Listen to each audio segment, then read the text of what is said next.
So firstly, good morning. Good morning. And we're here today to celebrate the morning, according to the ancient Dead Sea Scroll calendars, or calendar, the Zadok priestly calendar that Jesus observed. Yep. This would actually be the day of the resurrection. So our Easter to everyone else. So this is the day of the resurrection. Let's not even use the word Easter at the moment because it actually is a pagan term. Yeah. But the day of the resurrection is the Sunday after Passover. But Jesus actually rose from the dead, as we talked about the other day. Jesus would have risen from the dead at sunset, at just before or around about sunset, at the end of the third day in the tomb, which would have been Saturday. Okay. So Saturday evening, setting of the sun, Jesus rises from the tomb. And today would be the 19th of Nisan. Which is the 7th of April today. Yeah, and 19th of Nisan in the original the Qumran calendars that Jesus seems to be observing in the Gospels. Because we see a difference between the day Jesus dies and the day the Pharisees and the rest of Jerusalem were observing the Passover. Yeah, because it does say he was 3 days. 3 days and 3 nights, which not on the third day, but actually 3 days and 3 nights later. Yeah. So he was Jesus. It clarifies that he's 3 days and 3 nights. So on the third day, wherever we see in the New Testament, on the third day he rose again. Jesus interprets that by saying that just as Jonah was in the belly of the whale for 3 days and 3 nights, so will the Son of Man be in the heart of the earth 3 days and 3 nights. Yeah. So the Passover meal was celebrated Tuesday evening. Jesus was died and buried on the Wednesday afternoon, buried before sunset, and Saturday. then Thursday, Friday, Saturday in the tomb. He rises at sunset Saturday evening, the beginning of the first day of the week. The first day of the week being the Sunday, what we call today Sunday, the 19th of Nisan. And then we're going to read now from Matthew's Gospel how on resurrection morning Jesus appeared first to Mary Magdalene. Yep. And then we want to share too how Resurrection Day and the resurrection of Jesus relates to the Feast of First Fruits in the festivals of Israel. Okay. So, now after the Sabbath, as the first day of the week began to dawn, Mary Magdalene and the other Mary came to see the tomb. And behold, there was a great earthquake, for an angel of the Lord descended from heaven and came and rolled back the stone from the door and sat on it. His countenance was like lightning, and his clothing as white as snow. And the guards shook for fear of him and became like dead men. But the angel answered and said to the women, "Do not be afraid, for I know that you seek Jesus who was crucified. He is not here, for he is risen. As he said, come see the place where the Lord lay. And go quickly and tell his disciples that he is risen from the dead. And indeed, he is going before you into Galilee. There you will see him. Behold, I have told you." So they went out quickly from the tomb with fear and great joy and ran to bring his disciples word. Sorry. So the women come to the tomb early on the first day of the week. Yeah. As it begins to dawn, Mary and the other Mary come to see the tomb. Yeah. And at this time of the morning, there's an earthquake, and an angel appears on the stone that has been rolled back. And the guards shake with fear. They become like dead men. They're afraid. But the angel says, "Be not afraid," to the women. The angel addresses the women and announces the resurrection of Jesus from the dead. No one has seen Jesus yet. And they go from the tomb with great joy. They run back to tell the disciples. And we know from John's Gospel that then Peter and John come to the tomb. And they don't see the Lord at that point, but they do see the empty tomb. And the beloved disciple, says he saw and he believed.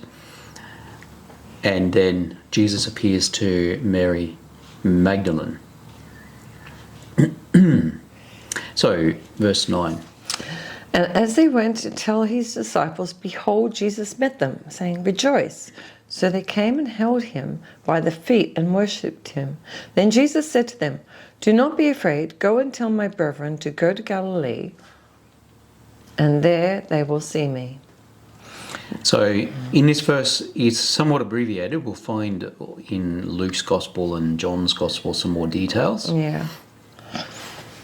It simply says, Matthew simply says, Jesus met them, saying, Rejoice. And they fall at his feet and worshipped him. Jesus says, Do not be afraid. Tell my brethren to go to Galilee. It actually says, held him by the feet. But when they did that, he did say, Don't touch me. We see that in John's Gospel with regard to Mary Magdalene. Yeah. So we'll read the resurrection event, Jesus' appearance to Mary. Yeah. Which comes down to empty tomb, seeing and believing. Before that's Thomas. Now on the first day of the week. Okay. So if you'd like to read John's version. Mm-hmm. It says, Now on the first day of the week, Mary Magdalene went to the tomb early, while it was still dark, and saw that the stone had been taken away from the tomb. Then she ran and came back to Simon Peter and to the other disciples. So it's a little bit different again. Well, it's a detail within what Matthew has described.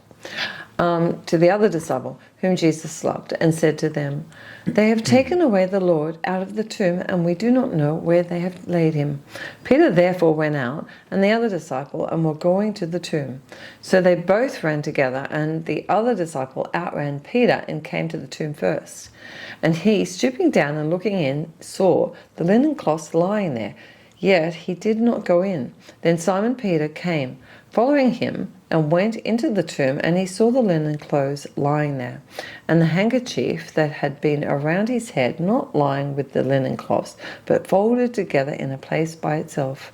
Then the other disciple, who came to the tomb first, went in also, and he saw and believed. For as yet they did not know the scripture that he must rise again from the dead. And then Mary Magdalene, once Peter and John had been to the tomb and seen the empty tomb, Mary Magdalene then has her experience with the risen Lord. But Mary stood outside the tomb weeping, and as she wept, she stooped down and looked into the tomb. And she saw two angels in white, sitting, one at the head and the other at the feet, where the body of Jesus had lain. Then they said to her, Woman, why are you weeping? She said to them, Because they have taken away my Lord, and I do not know where they have laid him. Now when she had said this, she turned around and saw Jesus standing there, and did not know that it was Jesus. Jesus said to her, Woman, why are you weeping? Whom are you seeking? She, supposing him to be the gardener, said to him, Sir, if you have carried him away, tell me where you have laid him, and I will take him away. Jesus said to her, Mary.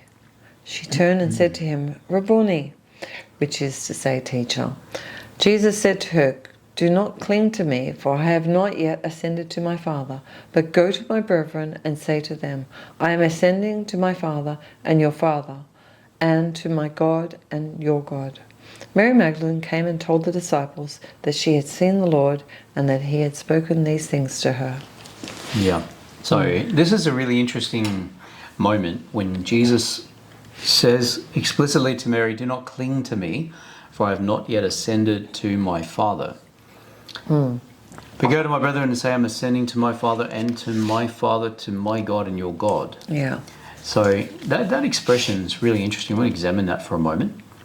Because 8 days later, on the 8th day later, or Thomas. you could say 7 days later, Jesus then has because the first time he appears to the apostles in the upper room, Thomas is not there. Yeah. Then a week later, when he appears to them a second time, Thomas is with them, and he's invited to put his hands into the side of the risen Lord. Yeah. Seeing is believing. Yeah. So do you want to read? So he was allowed to touch him then. Yeah. So, yeah. Do you want to read that passage then? Yeah. Now Thomas, called the twin, one of the 12, was not with them when Jesus came. The other disciples therefore said to him, "We have seen the Lord." So he said to them, "Unless I see his hands and print of the nails, and put my finger into the print of the nails, and put my hand into his side, I will not believe." And after 8 days his disciples were again inside, and Thomas with them. Jesus came, the doors being shut, and stood in the midst of them. "Peace to you." Then he said to Thomas, "Reach your finger here and look at my hands, and reach your hand here and put it into my side. Do not be unbelieving, but believing." And Thomas answered and said to him, "My Lord and my God."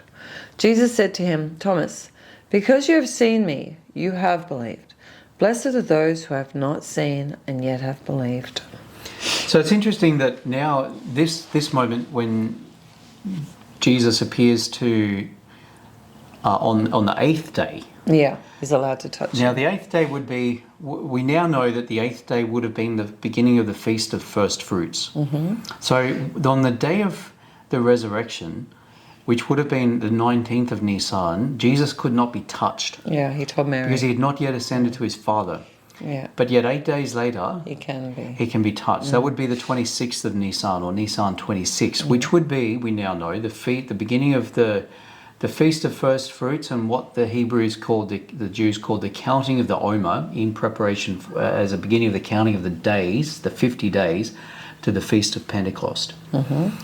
And that's important. It's an interesting detail. In the Old Testament, when the grapes and the olive harvests were brought in, they could not be partaken of until the tithes had been offered. So a tenth of the harvest was given toward the Levitical order, Levitical priests, tribe. And once that tithe had been given, the olives and the grapes could be partaken of, but they were called. They were said to have been atoned for at that point.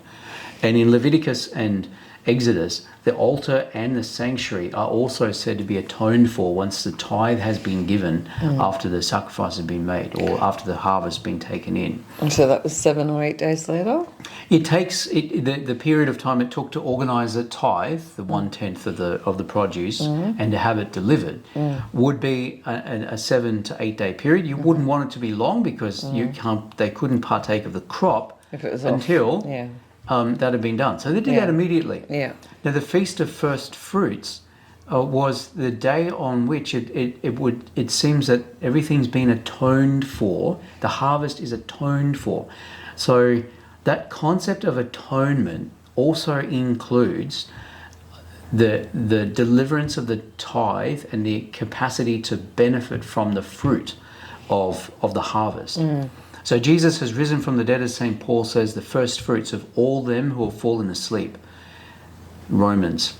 Then the 8th day after the day of the resurrection, after the sacrifice of Jesus has been ritually completed by his presenting the atonement before the Father. Because Jesus follows we know that the festivals of Israel are all prophetic. Yeah. And He's following them.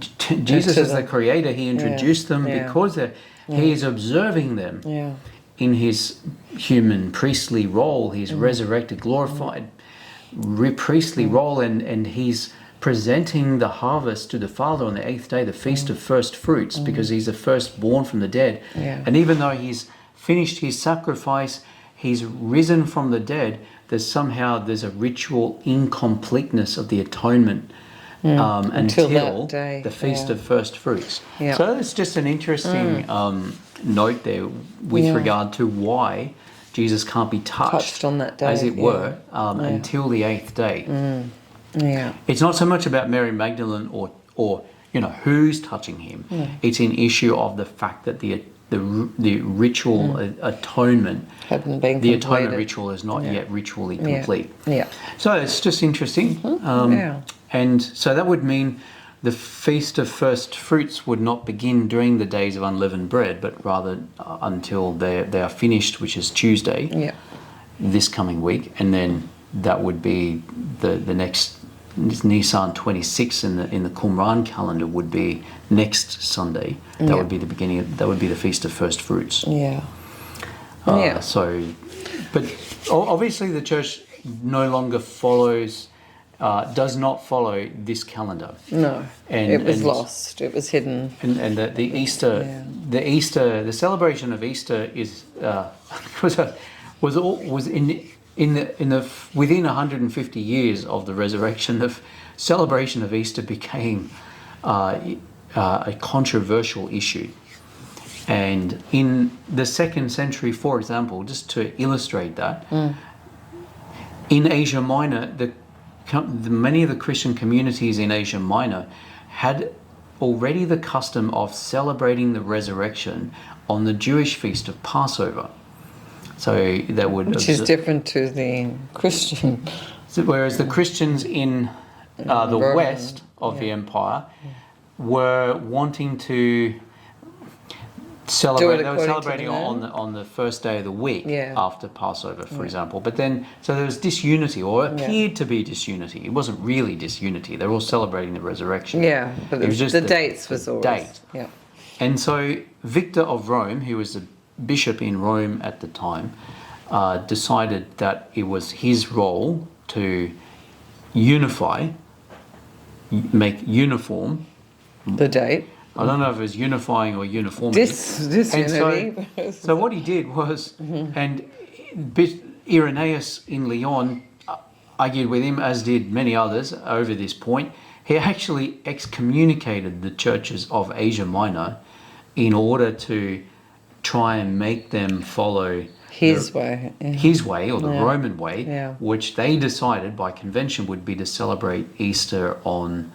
After the full moon. After the first full moon, after the equinox. Yeah. So the Sunday after the first full moon, after the equinox. But by comparison, this calendar we're talking about, the original one, was on the sun, was going by the sun, not the moon. It is a solar calendar, yeah. So as the book of Jubilees, which is talked about in Chronicles and various parts of the Bible, would already prophesied that the Pharisees would go wrong, or that the Jewish leaders would go wrong as to the days and the seasons and the festivals, which happened under the Greeks, under the Greek invasion. A few centuries before Jesus. One of the compromises that was made after the Maccabees was that in order to have some peace from persecution under the Greek Seleucids of Syria, is that they compromised and adopted the Greek calendar, or parts of the Greek calendar, integrated it into the Jewish calendar, and that caused a modification of the days, the seasons, and the festivals. The Zadok priests, the priests of the Zadok line, then broke away from the Pharisees and the Sadducees. They become the Qumran community, the Essene community at Qumran. And there's a civil war between the Pharisees and the Sadducees, and by the time Jesus arrived, one of the solutions to that was to have Roman governance in Palestine. And in Jesus' time, this explains why Passover was being celebrated on 2 different days. By the time we come to AD 32, John tells us that Jesus celebrates the Passover meal, and then he's died, but the day he dies, they're preparing in Jerusalem. They're preparing for the Passover, Passover preparation day. So it goes on, doesn't it? So we've got 2 different calendars going on, but what we now know, because of the discovery of the Dead Sea Scroll calendars, is we now know why, and we also now know how the calendar was truly worked out, and we now have the true calendar, as according to how God established it before the apostasy. That's interesting, because many of the timeline prophecy of sacred scripture depend on the authentic calendar. They cannot be understood or worked out on the current Jewish calendar, because the days just don't work. So, for example, in Daniel 12, when he talks about he says, "Blessed are those who wait until the 1,335 days."